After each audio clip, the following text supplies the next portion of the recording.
Aloha guys! While I'd prefer not to bring more attention to the reckless behavior of this scuba guide in the Maldives, I do feel like I should make a public statement about the safety implications because I care about people and I care about sharks. And I never want anyone to be in this situation. It is not fair to these people, their lives, and their families, and it is certainly not fair to the shark because if a bite happened and someone died from it, then the news headlines would be sensationalized, dramatized to the extent that someone may actually call for a shark cull or possibly go out and fish and kill sharks as a knee-jerk reaction to this without getting the full story, being able to maybe see or access the video footage and see the level of negligence that was involved in this incident. So one thing I want to point out is that as consumers, it is very, very important to do a little digging, a little personal research into the guides that you're going out to enjoy wildlife with or in the wild with. And that can be sometimes as simple as popping open their social media, seeing how long they've been working in the field with those particular species or in that particular area or in that environment. And then also take note of the tone in which they're sharing photos or video.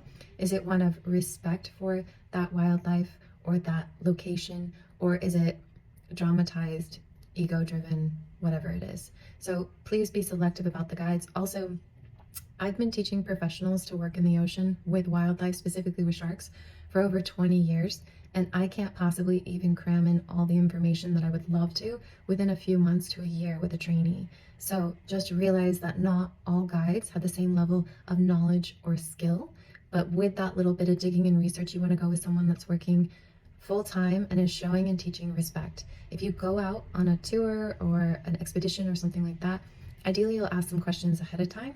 If they are not volunteering information about the species specific behavior and the safety implications, including how to adapt your behavior to have a peaceful coexistence, you should not get in the water with that individual.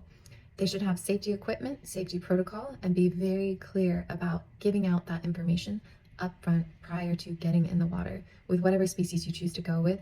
But in case it's not obvious, sharks are apex predators.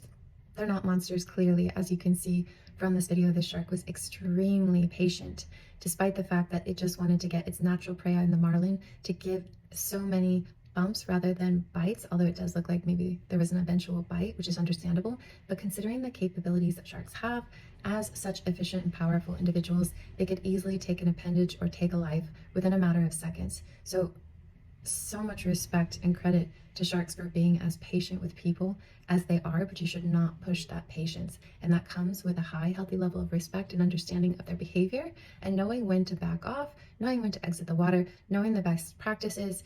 I mean, I could even, as a scuba instructor as well, I could even question, this guy's got his divers just floating up and down in the water column. There's clearly no concern for these people's lives, both on a safety aspect just for scuba alone, beyond just, obviously this guy doesn't know anything about sharks. But I do want to share some really important information with you guys.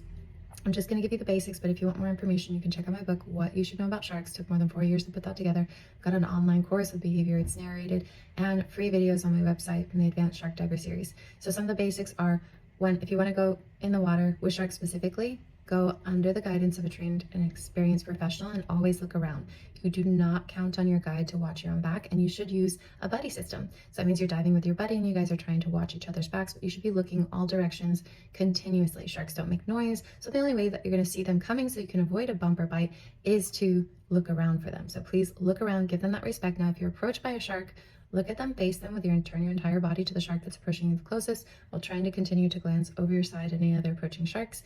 And then you may actually want to swim slightly towards them. Extending an inanimate object, that could be your plastic rubbery fins, could be a GoPro or something else like that. Ideally that they could bump or bite. Now with a large species like a tiger shark, you can see that this guy is attempting to replicate the technique where you would stiff arm, though he does it ineffectively at one point, just bopping the shark on top of the head, which doesn't work. It almost looks like he gets bit, but you would push down, close the mouth. So push the head down, close the mouth, stiff arm, lock it out, and push off to the side. Now this guy is obviously not concerned about the divers around him because he could have and almost did redirect that shark into the diver next to him, who, to my next point, is wearing white or yellow fins. So sharks have monochromatic vision, so high contrast items like bright whites, bright yellows, and silvery, shiny, flickery things that could resemble fish scales are going to really stand out to them. So they're going to hone in on that a little bit first. So try and stay with sort of even patterns, avoiding bright colors.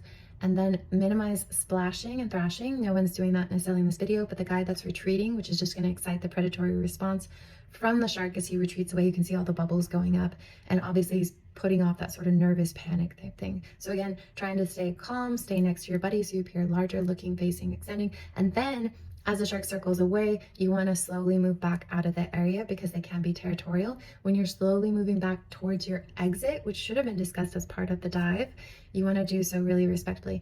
But remember, look around, go with a buddy, go with an experienced guide, do a little research on them, try and avoid bright white colors, try and avoid splashing or thrashing or noise on the surface, stay close to your exit, know how to exit safely.